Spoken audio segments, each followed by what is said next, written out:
तुम्हाला आगामी महानगरपालिका निवडणुकीत एकाच वेळी 4 वेळा मतदान करावं लागणार आहे. पण नेमकं का आणि कसं?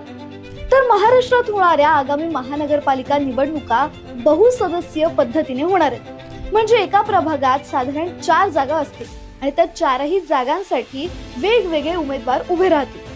ही मतदान पद्धत बृहन्मुंबई महानगरपालिका वगळून उरलेल्या 28 महानगरपालिकांमध्ये लागू असणार आहे.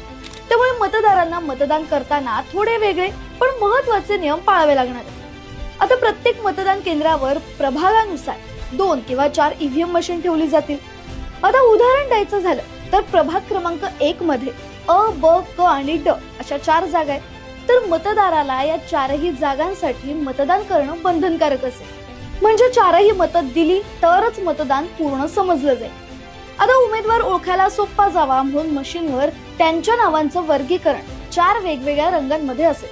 अ जागेसाठी पांढरा रंग, ब जागेसाठी फिकट गुलाबी, क जागेसाठी पिवळा आणि ड जागेसाठी फिकट निळा रंग. 4 पैकी 4ही मतं देणं अनिवार्य आहे. पण ती मतं एकाच पक्षाला द्यावी लागतील असं अजिबात नाही.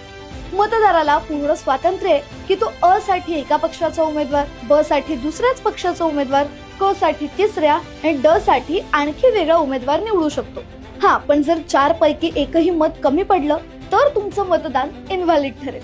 तुम्ही 4ही बटणं योग्य उमेदवारांसाठी दाबल्यावरच मशीन बीप वाजवेल आणि तेव्हाच तुमचं मत ग्राह्य धरलं जाईल. म्हणून मतदान करताना हे सगळं नीट लक्षात ठेवा. 4ही जागांसाठी मत द्या, मगच तुमचं मतदान पूर्ण होईल.